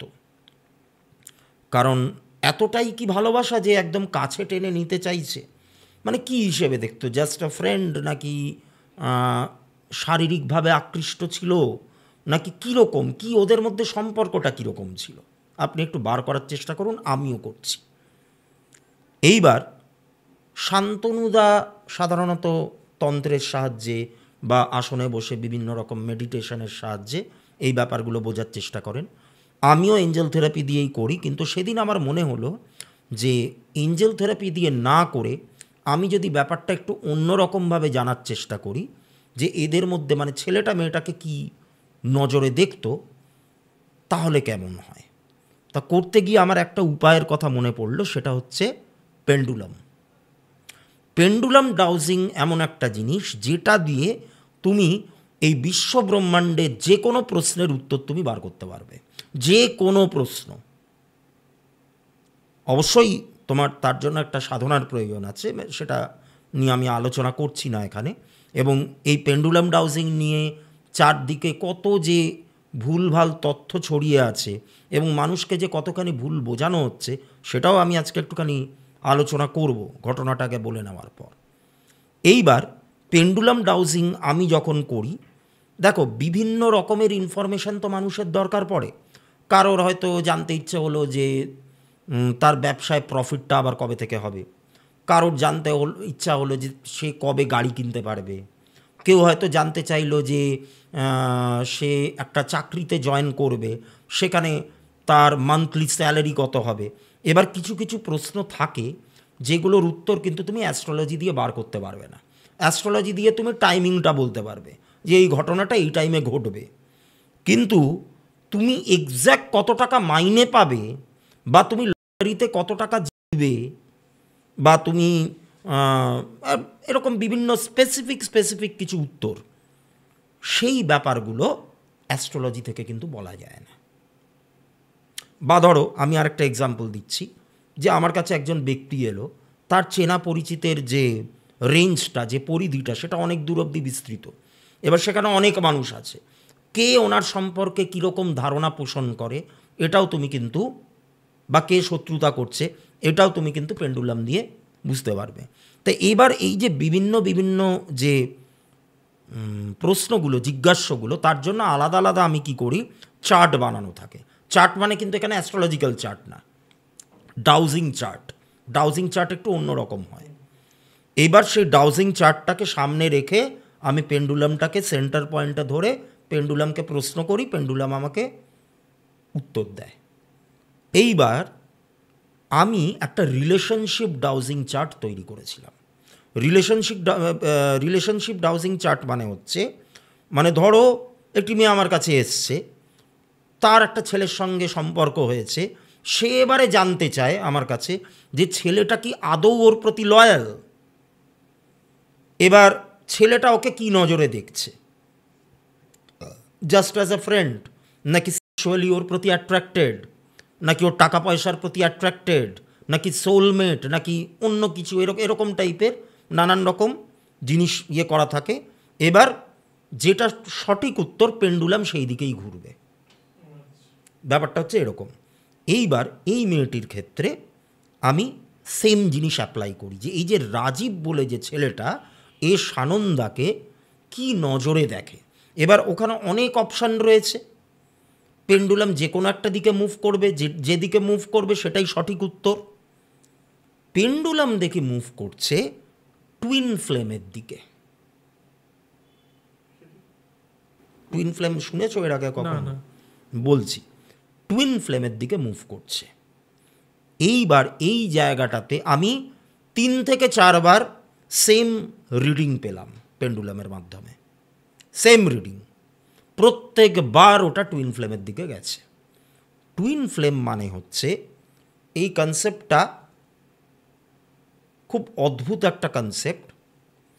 দুটো আলাদা আলাদা দেহে একই আত্মা বিরাজ করছে। আলাদা আলাদা দেহে একই আত্মা, একই আত্মা যখন বিরাজ করে তখন সেটাকে বলা হয় টুইন ফ্লেম। মানে একটা আত্মা তো একটা দেহ পাবে, এবার একটা স্পিরিট যখন একটা দেহ পাচ্ছে, মানে সে তো একটাই দেহ পাচ্ছে, কিন্তু এক্ষেত্রে কি হয়, এই যে স্পিরিটটা বা এই যে এনার্জিটা, স্পিরিট মানে কি চেতনা, একটা এনার্জি, এই এনার্জিটা দুটো ভাগে স্প্লিট আপ হয়ে দুটো আলাদা আলাদা দেহে ঢুকছে, মানে দুটো আলাদা আলাদা জন্ম লাভ করছে। ব্যাপারটা বুঝেছো? এইটাকে বলা হয় টুইন ফ্লেম। এবার যখনই এই টুইন ফ্লেমের ব্যাপারটা আসে, মানে একই আত্মা দুটো আলাদা দেহে, তখন এই দুটো আলাদা ব্যক্তির মধ্যে, আত্মা তো এক, দেহ আলাদা হলো, আত্মা এক, এই দুই ব্যক্তির মধ্যে তখন চূড়ান্ত রকমের একটা পারস্পরিক টান তৈরি হয়, একটা পারস্পরিক টান তৈরি হয়। এবং এ প্রসঙ্গে একটা কথা বলে রাখি, টুইন ফ্লেম মানেই যে তারা প্রেমিক প্রেমিকা হবে এমন কিন্তু কোনো মানে নেই, এমন কিন্তু কোনো মানে নেই। এক্ষেত্রে প্রেমিক প্রেমিকা হয়েছিল ঠিকই, কিন্তু জেনারেলি টুইন ফ্লেম মানেই যে তারা বয়ফ্রেন্ড গার্লফ্রেন্ড হবে বা লাভার্স হবে তা কিন্তু নয়। যে কোনো সম্পর্কে টুইন ফ্লেম হতে পারে, দুই বন্ধু হতে পারে, দুই বান্ধবী হতে পারে, বাবা ছেলে হতে পারে, মা ছেলে হতে পারে, বাবা মেয়ে হতে পারে, মা মেয়ে হতে পারে, দুই ভাই হতে পারে, দুই বোন হতে পারে, ভাই বোন হতে পারে। যে কোনো রিলেশনে এই টুইন ফ্লেমের কনসেপ্টটা কিন্তু আসতে পারে। কিন্তু এই ব্যাপারটা যদি থাকে তাহলে একের সাথে অপরের একটা বিরাট বড় একটা মারাত্মক রকমের টান থাকবে, এবং তারা বারবার করে এক হওয়ার চেষ্টা করেও কিন্তু হতে পারে না। মানে এটা বলতে পারো একটা ইউনিভার্সের পানিশমেন্ট এক ধরনের, মানে একটা কষ্ট দেওয়ার একটা খেলা বলতে পারো। ঠিক আছে, তো যাই হোক, তা এই ব্যাপারটা আমি লক্ষ্য করলাম, করে আমি এবার শান্তনুদাকে একটা ফোন করি যে শান্তনুদা, এই কেসটা কিন্তু একদম অন্য রকম, এখানে আমার মনে হয় না এই দশমহাবিদ্যার কোনো হোম যজ্ঞ দিয়ে কিছু করা যাবে, কারণ একই তো আত্মা, আমি কি করে একজনের সঙ্গে আরেকজনকে মানে আমি সরিয়ে দেব, এটা করাটা কিন্তু খুব ডেঞ্জারাস ব্যাপার হবে। আপনি ব্যাপারটা নিয়ে একটুখানি ভেবে দেখুন, একটু ভেবে দেখতে হবে। আমার মনে হয় না যে ব্যাপারটা খুব একটা সহজলব্ধ একটা কোনো জিনিস হবে। তো শান্তনুদা আমাকে বলছেন যে হ্যাঁ, আপনি একদম ঠিক কথাই বলেছেন। আমিও গতকাল রাতে যখন আসনে বসি, আমিও নানান রকমের ইন্ডিকেশন পাই যে এই কাজটা হাতে নেওয়াটা আমাদের ঠিক হবে না। আপনি বরং একটা কাজ করুন, আপনি এঞ্জেল থেরাপির মাধ্যমে যতটুকু করা সম্ভব ততটুকু করে দিন, তার বাইরে আর কিছু করতে যাবেন না। তা আমি তখন ওনাদের সঙ্গে যোগাযোগ করি, তা ওনাদেরকে বোঝাই ব্যাপারটা, বোঝানোর পর ওনারা বুঝলেন। এবার আমি এঞ্জেল থেরাপি ওই সানন্দাকে শেখাই, এবং বিশেষ করে আমি ফোকাস করি হচ্ছে এঞ্জেল থেরাপিতে কর্ড কাটিং বলে একটা ব্যাপার আছে। কর্ড কাটিং মানে তুমি যেই জিনিসগুলোর দ্বারা ইনফ্লুয়েন্সড, একটু নেগেটিভ ওয়েতে, পজিটিভভাবে ইনফ্লুয়েন্সড হলে তো কোনো কথাই নেই, কিন্তু ধরো তুমি যেই জিনিসগুলোর দ্বারা নেগেটিভলি ইনফ্লুয়েন্সড, মানে সেটা তোমার কোনো বন্ধু হতে পারে, সেটা তোমার কোনো বান্ধবী হতে পারে, যে কোনো সম্পর্ক হতে পারে, আবার কোনো ঘটনাও হতে পারে, আবার এই স্পিরিটও হতে পারে। তা যেই জিনিসগুলো তোমাকে নেগেটিভলি ইম্প্যাক্ট করছে, মানে প্রভাবিত করছে, তুমি সেইগুলোর সঙ্গে নিজের কর্ড কাটিং করতে পারো। মানে কর্ড মানে এখানে একটা কর্ড মানে আমরা জানি একটা তার, যেটা দুটো জিনিসকে জোড়ে কর্ডের মাধ্যমে। সেই কর্ডটাকে মানে এই যে ঘটনাগুলো, এই যে ব্যক্তিগুলো যারা নেগেটিভ ইম্প্যাক্ট ফেলছে আমার ওপর, তারা মনে করা হচ্ছে যে একটা কর্ডের মাধ্যমে এরা আমার সঙ্গে যুক্ত হয়ে আছে। এই কর্ডটাকে এঞ্জেলদের পাওয়ারকে কাজে লাগিয়ে কাট করে দিতে হয়, যাতে ওদের নেগেটিভ এফেক্টটা আমার শরীরের ওপর না পড়ে, আর আমি যাতে তার দ্বারা ইনফ্লুয়েন্স না হই বা অসুস্থ না হয়ে পড়ি। এটাকেই বলা হচ্ছে কর্ড কাটিং। এবার এই কর্ড কাটিংটার ওপর আমি ওই সানন্দাকে ফোকাস করতে বলি। এবার আমার কথা মতো, আমার গাইডেন্স মেনে ও প্রত্যেক দিন মেডিটেশনে বসে, কিন্তু মেডিটেশনে বসলে ও নানান রকমভাবে বাধাপ্রাপ্ত হয়। ওর মনে হয় যে বারবার ওকে কেউ যেন একটা দেখছে। মেডিটেট করার টাইমে ওর মনে হয় ওর আশেপাশে কেউ যেন ঘুরে ফিরে বেড়াচ্ছে, চলে ফিরে বেড়াচ্ছে। রাজীবের ওই গন্ধগুলো, হ্যাঁ, কখনো দুর্গন্ধ, কখনো ওই পারফিউমের গন্ধ, এরকম নানান রকমের গন্ধ কিন্তু ও স্টিল পেত। কিন্তু আমি ওকে বারবার করে বলি যে ফোকাস হারাবে না, করে যাও, করতে করতে ঠিক হয়ে যাবে। এবার আমি পুরোটাই একদম ইউনিভার্সের হাতে ছেড়ে দিয়েছিলাম যে যা হবে হবে। তো এই করতে করতে করতে করতে আলটিমেটলি যেটা মনে হয় যে কর্ড কাটিংটা মানে ভালোভাবেই হলো, এবং ফাইনালি আমি যেটা খবর পেয়েছি লাস্ট ফলো আপ করার টাইমে, যে সানন্দা আগের থেকে অনেকটা বেটার আছে, ওর শরীর স্বাস্থ্য আগের থেকে অনেকটা ডেভেলপ করেছে, হেলদি হয়েছে, ও পড়াশোনাতে মনোযোগ ফিরে এসছে, আর আগের মতো অত ভয় পায় না, এবং রাজীবের উপস্থিতি নিয়েও ও আর বিশেষ কোনো মন্তব্য করে না। আচ্ছা,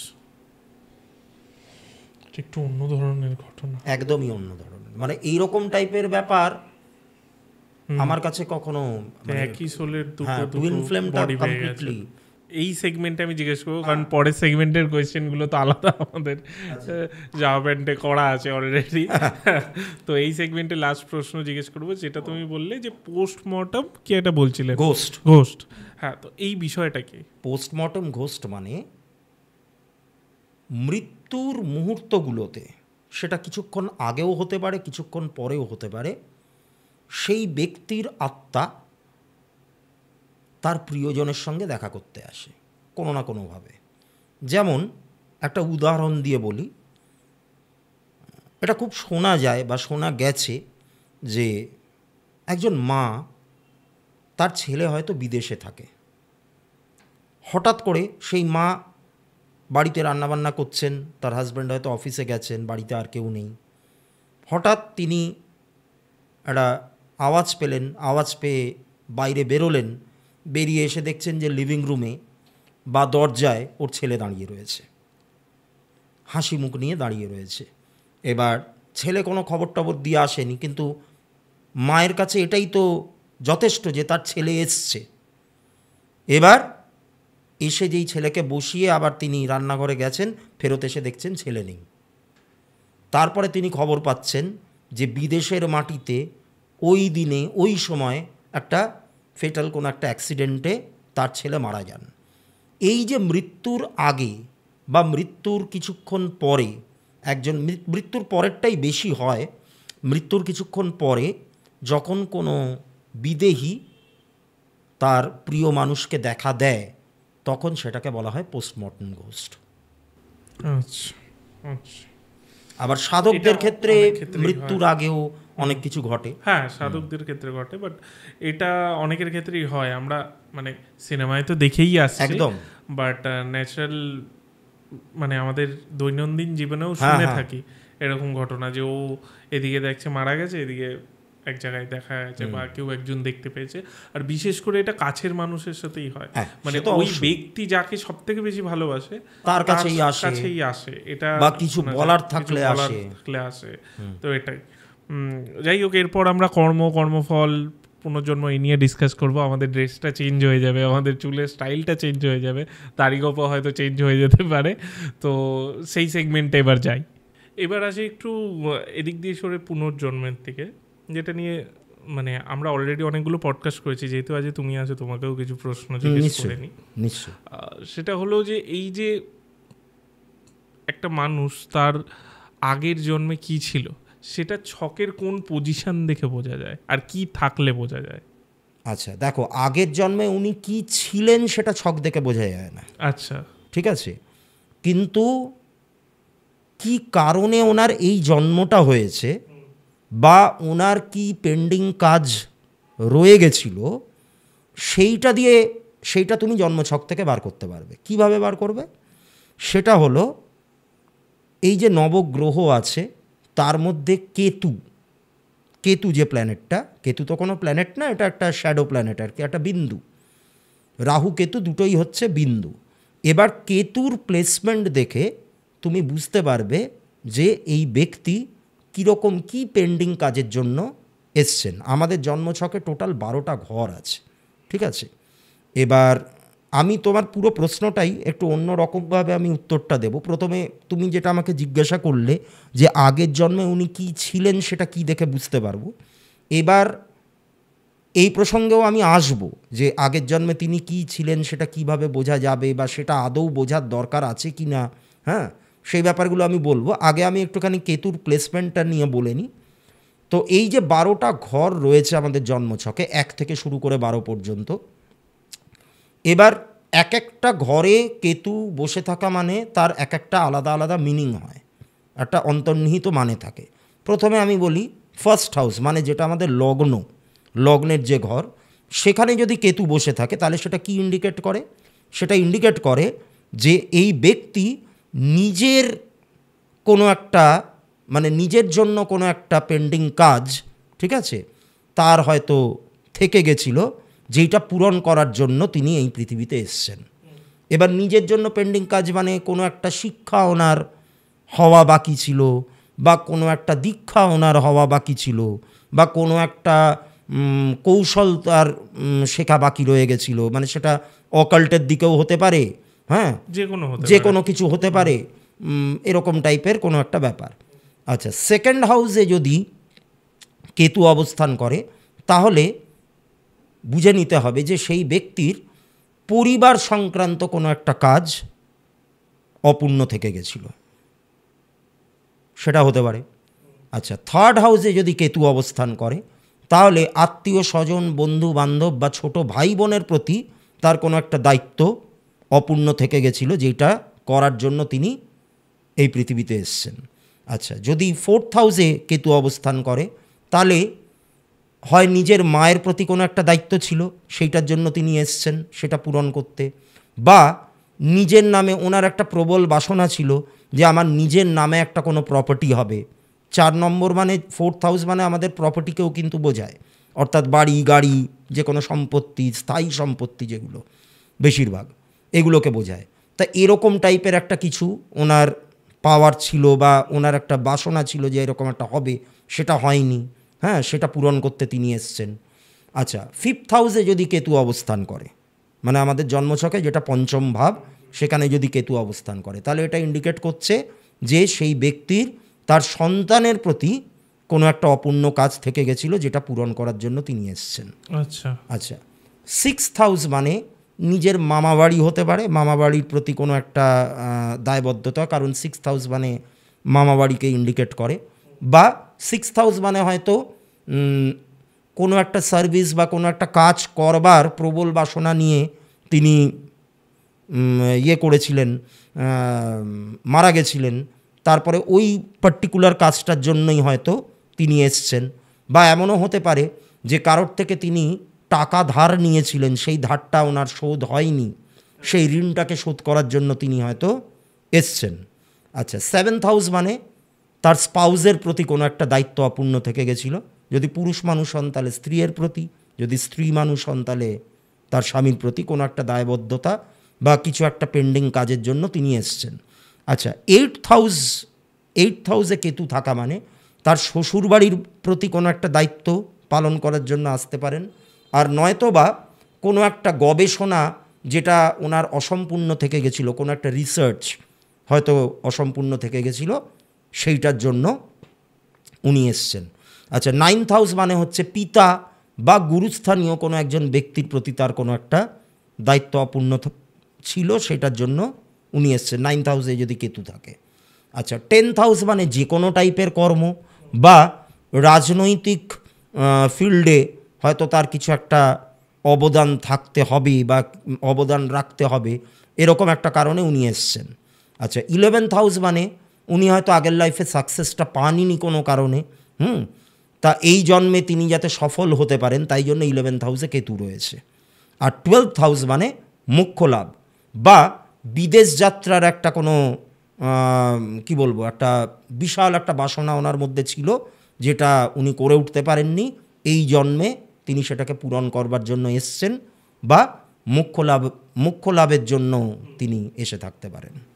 আচ্ছা, মানে এই পুরো ডিটেলসটাই তুমি বলে দিলে, হ্যাঁ, মানে দর্শকের সুবিধা হয়, এটা সুবিধা, কারণ এটা দেখলে মানুষ বুঝতে পারবে যে আমি কি কাজের জন্য এসেছি। অ্যাকচুয়ালি ব্যাপারটা কি বলতো, এই যে তুমি প্রথমেই প্রশ্নটা করলে যে আগের জন্মে কি ছিলাম বোঝা যায় কি না, ব্যাপারটা হচ্ছে আজকের দিনে দাঁড়িয়ে পিএলআর থেকে শুরু করে আকাশিক রেকর্ড হ্যানা ত্যানা, মানে এমন একটা হিড়িক চারদিকে উঠেছে যে পাস্ট লাইফে আমি কি ছিলাম সেটা আমাকে জানতে হবে। আমি কিন্তু এটার ঘোরতর বিরোধী। কেন? আমি একদম অন ক্যামেরা বলছি, এটার আমি ঘোরতর বিরোধী। মানে যতই ভালো পিএলআর করানোর লোক থাকুক না কেন, আমার মনে হয় এটা জানবার কোনো দরকার নেই। দেখো, আমি একটা কথা বলি, এই পূর্বজন্ম, পরজন্ম, জাতিস্বর, এই ব্যাপারগুলো নিয়ে যখন আলোচনা হয় তখন সবার প্রথমেই আমাদের মাথায় একটা সিনেমার কথা চলে আসে, যেটা হচ্ছে সোনার কেল্লা। হ্যাঁ, ঠিক। এবার সোনার কেল্লাতে মুকুল বলে যে ছেলেটি, সে ছিল জাতিস্বর, অর্থাৎ তার পূর্বজন্মের কথা মনে ছিল। বালি, কেল্লা, উট, হ্যাঁ, তারপরে এই যে সোনার কেল্লা যে বলছে হলুদ রঙের, তা এইগুলো ওর সব কিছুই মনে ছিল। এবারে তুমি যদি সিনেমাটাকে ভালো করে দেখো যেটা আমরা সবাই দেখেছি, তাতে তুমি দেখবে এই যে মুকুলের যে হাবভাব, মুকুল যেই বয়সী একটা ছেলে, ওর বয়সী ছেলেদের কি হয়, একদম প্রাণোচ্ছল, খেলাধুলা করবে, বন্ধুবান্ধব নিয়ে ফুর্তি করা, তারপর বাড়িতে যে সমস্ত ভাই বোনেরা আছে তাদের সঙ্গে খেলাধুলা করা। ও কিন্তু সেরকম করতো না। ওর পড়াশোনার ওপর থেকে মন উঠে গেছিল। ও নিজের মা বাবাকে পর্যন্ত ভালোভাবে ট্রিট করতো না। রাত বিরেতে উঠে 2:30-3টের সময় উঠে সে ছবি আঁকছে, সে পূর্বজন্মে যেগুলো দেখেছিল সেইগুলোকেও আঁকছে। তার মানে কি, নর্মাল লাইফটা পুরো ডিস্টার্বড হয়ে যায়। আমরা যখন জন্মাই তখন আমাদের আগের জন্মের যে স্মৃতিগুলো, সেগুলো কিন্তু ঈশ্বর বলো বা ইউনিভার্স বলো বা ব্রহ্মাণ্ড বলো, যাই বলো না কেন, তার ইচ্ছাতেই কিন্তু আমরা ভুলে যাই। এবং তার পেছনে একটা কজ থাকে, একটা কারণ থাকে। আমরা ঈশ্বরের আশীর্বাদ প্রাপ্ত যে আমাদের আগের জন্মের কথা মনে নেই। আগের জন্মের কথা যদি মনে থাকতো তাহলে আমাদের প্রত্যেকের লাইফটাই কিন্তু মুকুলের মতোই ডিস্টার্বড হয়ে যেত। ধরো তুমি একটা পরিবেশে বড় হচ্ছ, ধীরে ধীরে বেড়ে উঠছো, তোমার মা আছে, তোমার বাবা আছে, ভাই আছে, বোন আছে, বন্ধু বান্ধব, সব কিছুর মধ্যে স্কুলে যাচ্ছ, সব কিছুর মধ্যে তুমি বড় হয়ে উঠছো দিনে দিনে। হঠাৎ করে তোমার মনে পড়ে গেল যে ভারতের অমুক জায়গায়, অমুক একটা রাজ্যে, একটা গ্রামে তোমার আরেকটা বাড়ি আছে, সেখানে তোমার স্ত্রী এখনও বসবাস করে, সেখানে তোমার সন্তানরা রয়েছে, তুমি চাষবাস করে খেতে, তুমি চাষ করতে গিয়ে হয়তো মাঠে ঘাটে কোনো একটা সাপের কামড়ে বা কোনো একটা বিষাক্ত পোকার কামড়ে তুমি মারা গেছিলে। এই পুরো ব্যাপারটা হঠাৎ করে তোমার মনে পড়ে গেল। এবারে তুমি ভাবো তোমার মাইন্ডটা কতখানি ডিস্টার্বড হয়ে যাবে। তুমি এইখানে তোমার মাকে দেখছো, বাবাকে দেখছো, তোমার স্কুল কলেজ বলো, বন্ধু বান্ধব সব কিছু দেখে তুমি বড় হচ্ছ, এই পুরো নর্মাল জায়গাটাতেই কিন্তু একটা ছেদ পড়ে যাবে। এবং তুমি কিন্তু আর কি বলবো, মানে আর 5টা সাধারণ মানুষের মতো তখন কিন্তু লাইফ লিড করতে পারবে না। তো আমি আরও একটা এক্সাম্পল দিয়ে তোমাকে বোঝাই। ধরো এই যে সৃজিত মুখার্জির যে সিনেমাটা বেরিয়েছিল জাতিস্বর, তাতে দেখাচ্ছিল যে প্রসেনজিতের আগের জন্মের কথা মনে আছে এবং তিনি দাবি করছেন যে আমি ছিলাম অ্যান্টনি কবি। ঠিক আছে, এবার ওনার যে সাক্ষাৎকার নিচ্ছেন যিশু সেনগুপ্ত, যেই চরিত্রটা, উনি বলেছিলেন যে আপনি তো খুব লাকি যে আপনার আগের জন্মের কথা পুঙ্খানুপুঙ্খভাবে মনে আছে। তা তখন প্রসেনজিতের রিয়াকশানটা তুমি জাস্ট মনে করে দেখো, প্রচণ্ড রেগে গেছিলেন এবং তিনি বলছিলেন যে আমার এর কারণে 2বার স্ট্রোক পর্যন্ত হয়ে গেছে। তার মানে কি, পুরনো দিনের পুরনো জীবনের স্মৃতি বা পূর্বজন্মের স্মৃতি যদি আমার মাইন্ডটাকে বারবার করে হন্ট করে তাহলে কিন্তু সেটা প্রচণ্ড কষ্টদায়ক। তা যেটা ঈশ্বর প্রোগ্রামিং করে আমাদেরকে ভুলিয়ে রেখে দিয়েছেন, আমি কেন ভাই বেড়ে পাকামো করে সেই জায়গাটাতে আঙুলটা দিতে যাব? আমার তো দরকার নেই। আমি আগের লাইফে হিটলার ছিলাম না মুসোলিনি ছিলাম না 50টা মানুষকে নির্দয়ভাবে হত্যা করেছিলাম, আমার তো জানার দরকার নেই। জেনে আমি কি করব? যদি অন্যায় করে থাকি অবশ্যই অন্যায় সেটা, কিন্তু আমাকে ফোকাস করতে হবে আমার প্রেজেন্ট বর্তমান জন্মে। আমি বর্তমান জন্মে আমার কি কি সমস্যাগুলো হচ্ছে আমি জানি, এবং এটাও আমি জানি যে সবটাই প্রারব্ধ।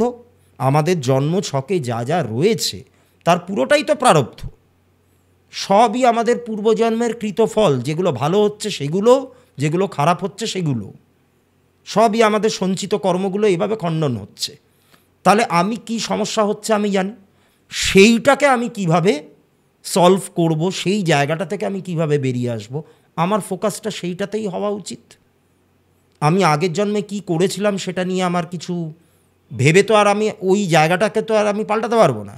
তো নিছক কৌতূহলের বশে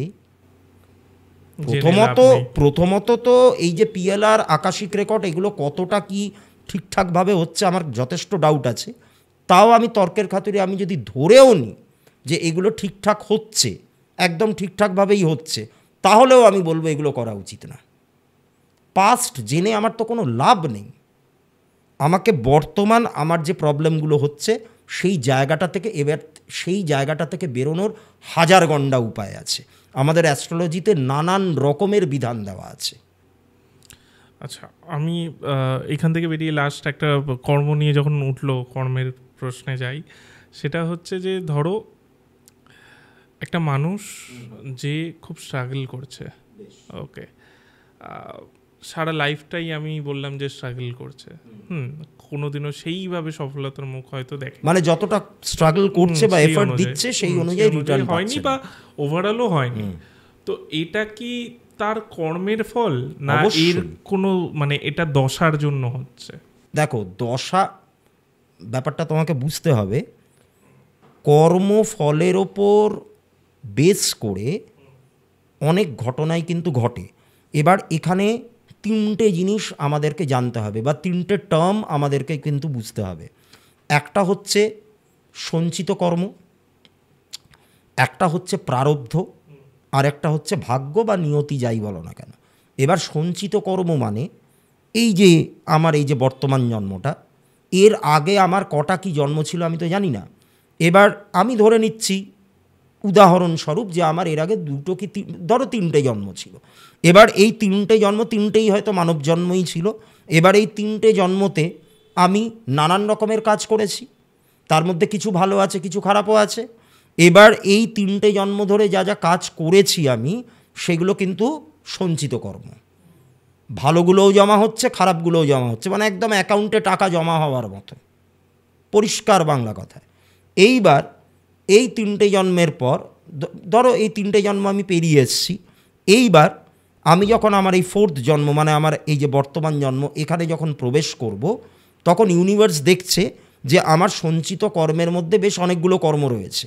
তার মধ্যে ধরো অ্যাজ অ্যান এক্সাম্পল আমি বলছি, আমি গরিব দুঃখীদের প্রচুর দান করেছি, আমি ধরো একটা খুব মানব কল্যাণের জন্য এমন একটা কিছু কাজ করেছি যাতে বহু মানুষের উপকার হয়েছে। কিন্তু আবার আমি কিছু খারাপ কাজও করেছি, যেমন আমি কারোর হয়তো টাকা চুরি করেছিলাম বা টাকা ধার নিয়ে ফেরত দিইনি, হ্যাঁ, বা হয়তো আমি আমার সন্তানের প্রতি কোনো দায়িত্ব বা কর্তব্য পালন করিনি, বা নিজের মা বাবার প্রতি হয়তো কোনো দায়িত্ব বা কর্তব্য পালন করিনি। তাহলে এবার এই খারাপ ভালো সব মিশিয়েই আমার সঞ্চিত কর্ম। এবার আমার যে প্রেজেন্ট লাইফটা যেটা হতে চলেছে, সেখানে ইউনিভার্স মনে করলো যে এই সঞ্চিত কর্মের মধ্যে থেকে আমি যে দান ধ্যান করেছিলাম সেইটার একটা ভালো ফল আমি এই জন্মে পাবো, আর মা বাবার প্রতি দায়িত্ব পালন করিনি এইটার জন্য, এই খারাপ জিনিসটার জন্য আমি খারাপ ফল কিছু পাবো বলে ধরো মনে করা হলো যে এই যে দান ধ্যান করেছি, দান ধ্যান করার জন্য হয়তো আমার খুব বিত্তশালী একটা পরিবারে আমার জন্ম হলো, আর মা বাবার প্রতি দায়িত্ব পালন করিনি, তার জন্য আমার বর্তমান জীবনের যিনি মা বাবা হবেন, আমি হয়তো তাদের খুব একটা স্নেহ ভালোবাসা হয়তো পাবো না।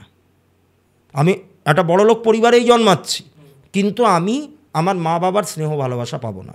তারা হয়তো এমন একটা প্রফেশন বা এমন একটা কাজের সঙ্গে যুক্ত হলেন যার জন্য তিনি হয়তো আমার প্রতি কোনো নজর বলো বা ওই আর কি কনসার্ন বলো, ওগুলো দেখাতে পারলেন না।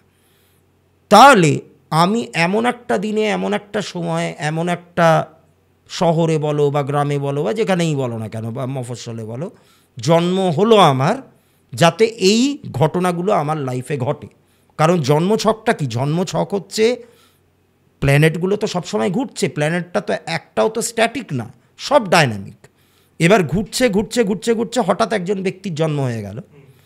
সেই মোমেন্টটাতে যদি তুমি এই গ্রহ নক্ষত্রের একটা স্ক্রিনশট নিয়ে নাও, ওটাই তোমার জন্মছক।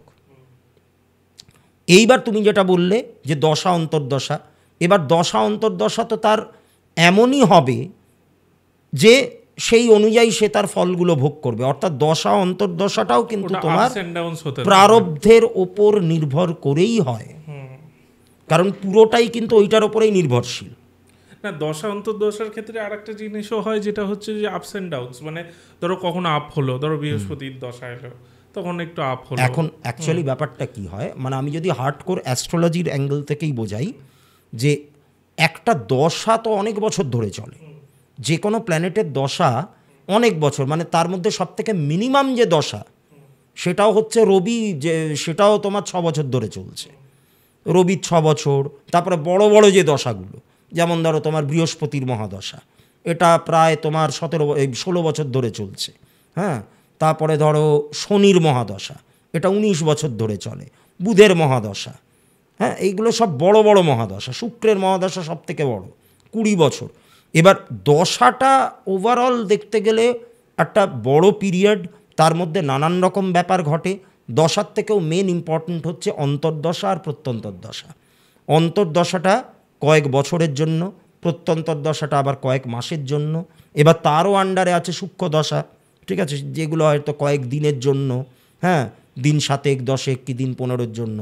তো যাই হোক, তা এটা হচ্ছে অ্যাস্ট্রোলজির ওপর, মানে অ্যাস্ট্রোলজি দিয়ে যদি ব্যাপারটাকে ব্যাখ্যা করা যায় যে ওনার বৃহস্পতির মহাদশায় এই অন্তর্দশাগুলো খারাপ বা এই অন্তর্দশাগুলো ভালো। মানে প্রত্যেকটা মহাদশার আন্ডারে 9টা করে অন্তর্দশা থাকে। তা 9টার মধ্যে দেখা যাচ্ছে 5টা ওনার খারাপ, 4টে ভালো। এবার এই যে 5টা অন্তর্দশা খারাপ, 4টে অন্তর্দশা ভালো, এটাও তো প্রারব্ধের ওপরে বেস করেই তো তার জন্মছকটা তৈরি হয়েছে। তার কর্মফলের ওপরে বেস করেই তার এই দশাগুলো ভালো, এই দশাগুলো খারাপ। আমি লাস্ট পিএলআর নিয়ে আর একটা প্রশ্ন করব। পিএলআর নিয়ে তুমি বলছিলে তাই, কারণ আমাদের পডকাস্টেও তো আসে। তাদের বক্তব্য হচ্ছে যে ওরা একটা কজ ধরে যে এর সাথে ধরো একটা মেয়ের সাথে বনিমানা নেই, এটার পেছনে নিশ্চয়ই কারণ আছে। ওরা ওভারঅল মানে পাস্টে নিয়ে গিয়ে কী হচ্ছে কি না হচ্ছে ওই ব্যাপারটা না, কিন্তু মানে ওই কজটা কেন হচ্ছে সেটা জানার জন্য পাস্ট লাইফে যাচ্ছে। তখন গিয়ে দেখছে হয়তো কথার কথা বললাম যে বৌমা শাশুড়ি ছিল পাস্ট লাইফে, তাদের বনিমানা হতো না, বা কোনো একটা মার্ডার কেস আছে বা অন্য রকম কিছু কেস আছে যার জন্য এই জন্মে বনিমানা হচ্ছে না, দিয়ে ওরা সেটাকে জানে, দিয়ে এই মানে ধরো এই জন্মে আসে, মানে প্রেজেন্ট লাইফে আবার ফিরে আসে পাস্ট লাইফ থেকে, দিয়ে ওরা মানে ওদের ক্ষমা চাওয়া বা এরকম কিছু একটা ব্যাপার আছে সেটা চেয়ে নেয়, তারপর রিলেশনটা আস্তে আস্তে ভালোভাবে ডেভেলপ করে। ওদের কথা হচ্ছে এইটাই, মানে ওদের কথা এইটা না যে পাস্ট লাইফ জেনে আমি কি করছি কি না করছি সেটা নয়, ওরা অলওয়েজ একটা কজের জন্য জানতে চায়। যেমনি তোমাদের ধরো অ্যাস্ট্রোলজির ক্ষেত্রে এই সমস্যা হচ্ছে, এটা কেন হচ্ছে, তোমরা তখন দশা অন্তর্দশা প্রত্যন্তর দশা। এবারে দেখো, অ্যাস্ট্রোলজিতে ব্যাপারটা হচ্ছে আমাদের কাছে মানুষ তো জানতে চায় যে কেন হচ্ছে। এবার বেশিরভাগ ক্ষেত্রেই আমরা দেখেছি যে ওই জানতে চাইলো, তারপরে কি কারণে হচ্ছে। এবার একজন অ্যাস্ট্রোলজার হিসেবে আমরা কি বলবো যে গ্রহ নক্ষত্র এই ব্যাপারগুলো, তারপরে যখন বলে যে এরকম সম্পর্ক খারাপের ব্যাপার আমাদের কাছেও এসছে, মানে আমার কাছে প্রচুর আসে, কিন্তু হাজব্যান্ড ওয়াইফের রিলেশন ভালো না, বাবার সাথে সম্পর্ক খারাপ, হ্যাঁ, বাবা সম্পত্তি থেকে বঞ্চিত করে দিয়েছে, অন্য ভাইয়েদেরকে দিচ্ছে, ওকে দিচ্ছে না, এরকম নানান রকম ব্যাপার। তা এইবার আমি যদি এই জায়গাটাতে পাস্ট লাইফ রিগ্রেশন নাও করি, তাহলেও কিন্তু এই জায়গাটা থেকে বেরোনো যায়। কীরকমভাবে? ওই যে বললাম, সবটাই কর্মের ওপর।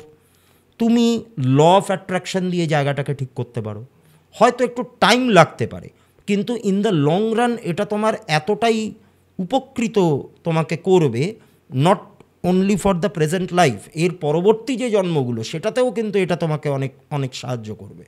এবং সব থেকে বড় হচ্ছে দান ধ্যান আর মন্ত্র জপ। আমার দরকার নেই যে এই যে ঝগড়াটা হচ্ছে কেন হচ্ছে, বা আগের জন্মের সঙ্গে এটা রিলেটেড কিনা, আমার দরকার নেই জানার, কিন্তু আমার সলিউশন জানা আছে।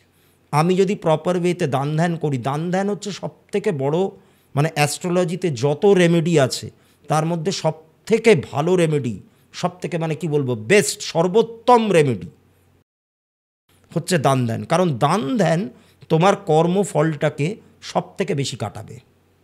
আচ্ছা, যে কোনো দান ধ্যান, সে তুমি গ্রহ অনুযায়ী দান ধ্যান করো, কি তুমি এমনি নর্মাল জেনারেল কোনো দান ধ্যান করো, যে কোনো টাইপের দান ধ্যান তোমার এই বাধাগুলোকে কিন্তু কাটাবে।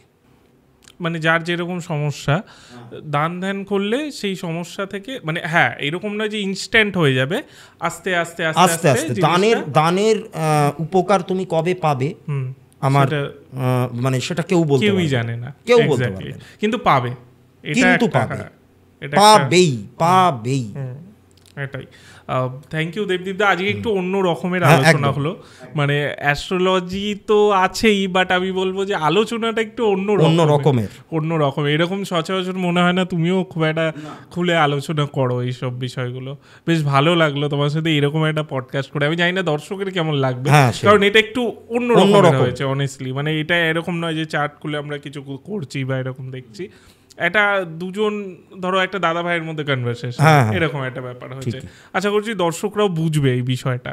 যাই হোক, থ্যাংক ইউ, তুমি এলে, খুবই ভালো আলোচনা হলো।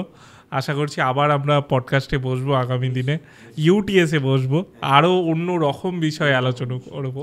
এরকমই ইউনিক করবো আমরা, যখনই বসবো এরকম ইউনিকই করবো, কারণ বাধা ধরা একঘেয়ে জিনিস মানুষও আর চাইছে না, তাই না? Thank you Debdeep.